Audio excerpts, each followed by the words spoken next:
So in this session, we will start with the third party risk. Yeah, so third party Okay, risk is also the factor of that threat vectors. So third party risk involves supply chain assessment. For example, let's say you are manufacturing any product. Let's say you are manufacturing a laptop. So for this laptop, let's say you need motherboard, you need chips, you need ICs. So for that, you need third party because you cannot manufacture all by yourself because you need third party assessment. Or let's say you are taking cloud services from third party. So for that, you need some other like services or some you need involvement of third party. So these are also the factor of risk. Like if the third party or the organizations are not secure enough, so how they can secure yourself, your organization, or how they can secure like produce the secured services. So here, let me zoom.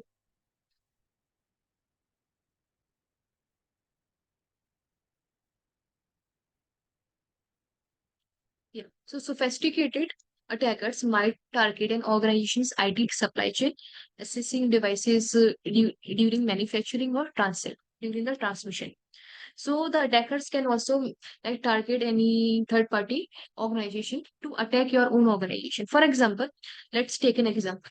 We have a let's say this one is a server and you are a hosting provider. Okay, or let's say you are a hostinger, which provides hosting to the companies. So let's say your website abc.com, my website xyz.com, and let's say one more website.com. So these three websites are hosted on the same server. So this server is known as shared server. So shared server are the server where all the websites are hosted on same server. And we have one more server which is dedicated server where the websites are hosted only of the same company. Let's say Google, Amazon, they have all dedicated server, NASA, etc. So let's say we have three companies, abc.com, XYZ, and three websites are there. So let's say any attacker wants to hack your own website, your website, abc.com. But let's say your website is secure. Okay, there's no vulnerability in your website. So, but attacker it's still want to take revenge or want to take over on your website. So the attacker can apply the reverse IP lookup.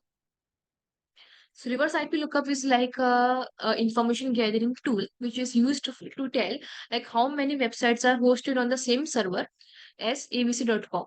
So abc.com is hosted on the shared server. So ABC reverse IP lookup will show you like apart from ABC how many websites are hosted on the same shared server as abc.com.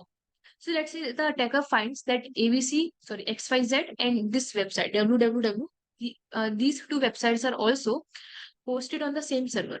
Now the attacker can gain access or can hack xyz.com, and by gaining the or by hacking the website, the attacker gain access to the entire server. And if the attacker has like the access of this entire server, so the attacker can also like hack your own website. Okay, irrespective of your website is vulnerable or not. Okay, so this is the kind of third party risk. So we also have to check like what kind of services we are taking from the third party. So by tampering with a device before it reaches the end user, attackers can implement backdoors for later control. So let's say let's say your laptop needs any motherboard or any chip. Okay, so the attacker like modify or just manipulate this chip and insert any payload there. And while manufacturing or while in the transit, the attacker modifies the chip.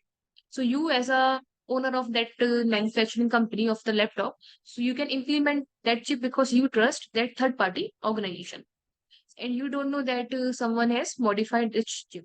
So this is also the example of third party risk. So such third party risks are hard to predict and counter.